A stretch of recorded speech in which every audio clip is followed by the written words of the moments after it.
Assalamualaikum dan salam sejahtera. Bersama kami Berita di TV. Jangan lupa untuk follow Facebook Malaysia Deadline dan YouTube Deadline TV. Antara menarik hari ini, Zaid mohon Anwar bebaskan Najib. Menteri Besar Terengganu terus sedekah tanah pada PAS.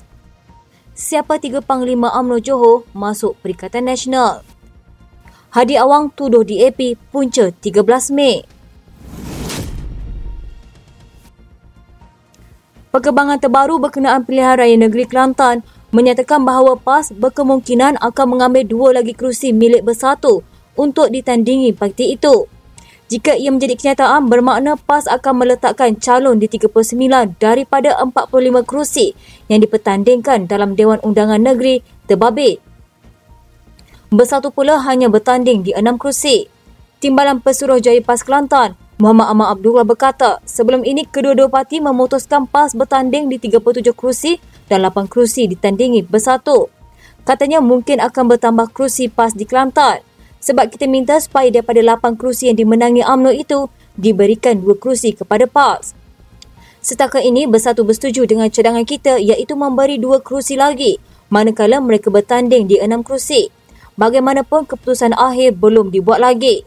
Terdahulu, media melaporkan pembahagian kerusi PRN Kelantan selesai dan menyaksikan PAS bertanding mempertahankan kerusinya di 37 dun manakala bersatu 8 kerusi. Sementara itu, Pengerusi Bersatu Kelantan, Kamarudin Makno ketika ditanya mengenai perkembangan terbaru, berkata pihaknya akur dengan pengagihan kerusi tersebut. Katanya, saya sudah dimaklumkan perkara ini beberapa hari lalu. Yang penting adalah kita menang di Kelantan. Bukannya berebut kerusi siapa yang banyak bertanding. Bekas Menteri Undang-Undang Zaid Ibrahim menggesa Perdana Menteri Datuk Seri Anwar Ibrahim untuk membebaskan bekas Perdana Menteri Datuk Seri Najib Razak demi rakyat. Katanya jumlah 42 juta ringgit iaitu nilai dalam kes rasuah SRC International. Katanya ke hadapan Perdana Menteri, anda perlu ubah fikiran tentang Najib. Demi rakyat, biarkan dia bebas. Dalam pilihan raya negeri akan datang ini, Kerajaan Madani perlu menang. Anda perlu jadi Perdana Menteri untuk beberapa tahun lagi. Zaid berkata UMNO kini dalam keadaan lemah dan hanya Najib yang mampu membantu parti itu menang dalam PRN yang akan diadakan di 6 negeri nanti. Katanya sudah tentu dia sudah didapati bersalah. Tetapi dalam scheme of things, 42 juta ringgit adalah small change. Lagipun mulai sekarang, rasuah adalah perkara yang sudah berlalu di bawah kepimpinan anda yang tegas dan bersih. Tiada siapa boleh kata anda berlembut dengan rasuah jika mengampuni Najib. Zaid kemudian memberitahu media bahawa dia hanya menyatakan 42 juta ringgit dalam kes bekas Perdana Menteri itu adalah lebih kecil berbanding kes-kes rasuah lain yang melibatkan ratusan juta atau malah berbilion ringgit. Najib kini menjalani hukuman penjara 12 tahun dan denda 210 juta ringgit berikutan tuduhan rasuah terhadapnya dalam kes SRC International berjumlah 42 juta ringgit. UMNO sebelum ini telah membuat permohonan agar bekas Perdana Menteri itu diberi pengampunan diraja. Anwar yang turut menganggotai lembaga pengampunan telah menjelaskan setiap individu yang disabitkan bersalah ada hak untuk mendapatkan pembebasan dengan memfailkan permohonan dengan lembaga itu. Bagaimanapun dia berkata pengampunan adalah hak mutlak yang di-Pertuan Agong. Dun Kelantan akan dibubarkan pada 22 Jun ini dan ia sekaligus bakal menyaksikan PRN di negeri itu bakal berlaku dalam masa terdekat. Hal itu diumumkan Menteri Besar Kelantan Ahmad Yaakob di Dewan Undangan Negeri Kelantan. Menurutnya pembubaran itu diumumkan selepas mendapat perkenan Sultan Kelantan Sultan Muhammad. Katanya, hari ini saya membuat pengisytiharan pembubaran Dun Kelantan bagi penggal ke-14. Adalah saya dengan ini telah menghadap ke bawah duli Tuanku Sultan Kelantan bagi memohon perkenan pembubaran Dun mengikut Fasal 2 Perkara 46 Undang-Undang Tubuh Kerajaan Kelantan yang memperuntukkan bahawa Sultan boleh membubarkan Dun. Justru Sultan Kelantan berkenan untuk membubarkan Dun pada 22 Jun ini. Ahmad berkata pihaknya akan menghantar notis pembubaran itu kepada Suruhanjaya Pilihan Raya bagi tindakan lanjut untuk diproses dalam tempoh 60 hari. Katanya terpulang kepada SPR untuk menentukan tindakan lanjut dan notis berkenaan akan dihantar secepat mungkin. Selain Kelantan, 5 lagi negeri yang bakal mengadakan pilihan raya adalah Negeri Sembilan, Selangor, Pulau Pinang, Kedah dan Terengganu. Pada 8 Jun lalu, Ketua Menteri Pulau Pinang Chow Kun Yeow berkata, dua negeri itu akan dibubarkan pada 28 Jun ini dan dia akan membentangkan perkara itu kepada Yang di-Pertuan Negeri Pulau Pinang Ahmad Fuzi Abdul Razak. Kerajaan Negeri Terengganu di bawah pimpinan PAS didakwa menjual sebidang tanah bernilai RM11.84 juta kepada koperasi yang dimiliki oleh pimpinan PAS dengan harga yang murah.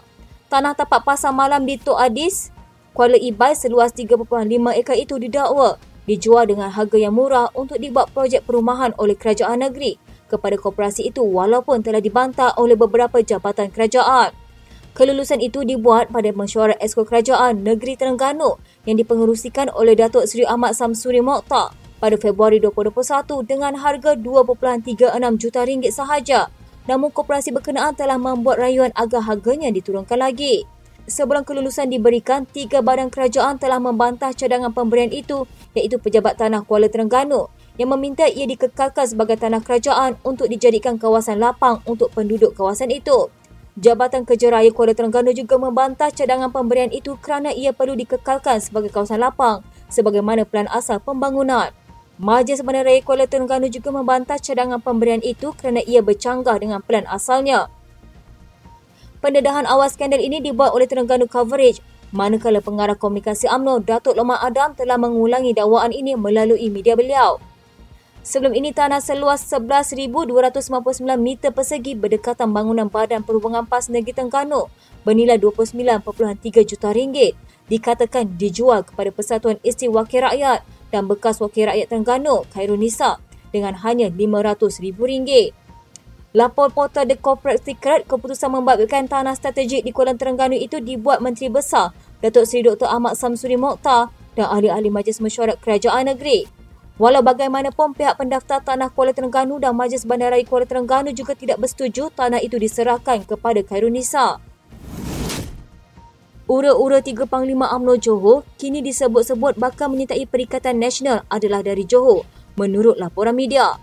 Memetik sumber tanpa nama, media itu melaporkan ketiga-tiga mereka adalah pemimpin berpengaruh dan mempunyai jawatan penting dalam UMNO sebelum ini. Katanya, maaf saya tidak boleh dedahkan nama mereka buat masa ini. Tapi saya boleh beritahu bahawa 3 daripadanya adalah dari Johor. Tentulah mereka ini orang penting, sebab itu kita panggil walot. Pengumuman penyertaan mereka akan dibuat dalam masa terdekat. Setiausaha Agung PN Hamzah Zainuddin dan Ketua Penerangan Bersatu Razali Idris baru-baru ini mendakwa 10 Panglima UMNO akan menyertai PN tidak lama lagi. Setakat ini, hanya bekas tokoh UMNO Kelantan Anwar Musa secara rasmi mengesahkan sudah menyertai PAS. Manakala bekas pengerusi UMNO Selangor Noh Omar cuma aktif berkempen untuk PN. Bersatu juga dilapor dalam proses memburu bekas Ketua Pemuda UMNO Khairi Jamaluddin. Anwar, Noh dan Khairi dipecat daripada UMNO antara Disember tahun lalu dan Januari tahun ini. Beberapa tokoh kanan UMNO dari Johor turut digantung, termasuk bekas Naib Presiden Parti Hishamuddin Hussein dan bekas Esko Serta Arun Tiram Maulizan Bujau. Hishamuddin kini adalah ahli Parlimen Sembroh. Kedua-dua, Hishamuddin dan Maulizan, mengadu bahawa penggantungan mereka tidak mengikut prosedur kerana mereka tidak pernah dikenakan prosiding tata tertib. Ketua Penerangan PAS Khairil Nizam Khairuddin kesal dengan kenyataan veteran DAP Tan Sri Lim Kit Siang yang meminta Presiden PAS Tan Sri Abdul Hadi Awang menafikan keterlibatan parti itu dalam mencetus peristiwa 13 Mei. Beliau berkata bekas ahli Parlimen Iskandar Puteri itu seakan mempunyai agenda tersembunyi, sedangkan Abdul Hadi tidak pernah menyebut dalam artikel terkini beliau.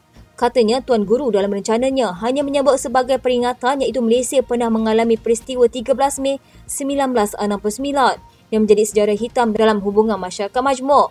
Maka peristiwa hitam itu jangan diulang sekali lagi dengan membawa agenda yang salah. Dalam pada itu beliau berkata, beberapa kenyataan dan ucapan pemimpin serta penyokong DAP jelas mempertikai kontrak sosial, memprovokasi umat Islam dan Melayu dalam ceramah umum mereka. Katanya umpama gaya PMX Datuk Seri Anwar Ibrahim yang beri propaganda dan minta nafi, ini permainan Kit Siang dan DAP. Malah rakyat tahu betapa DAP dan pemimpinnya selalu menimbulkan kegusaran, ketegangan kaum dengan kenyataan yang amat anti kepada Melayu dan Islam. Justru rakyat Malaysia harus terus berhati-hati dengan permainan Kit Siang dan DAP yang sebenarnya sedang membawa agenda mereka dalam pentadbiran negara demi kepentingan kumpulan mereka. Sekian berita Pagi TV pada hari ini. Jangan lupa untuk follow Facebook Malaysia Deadline dan YouTube Deadline TV.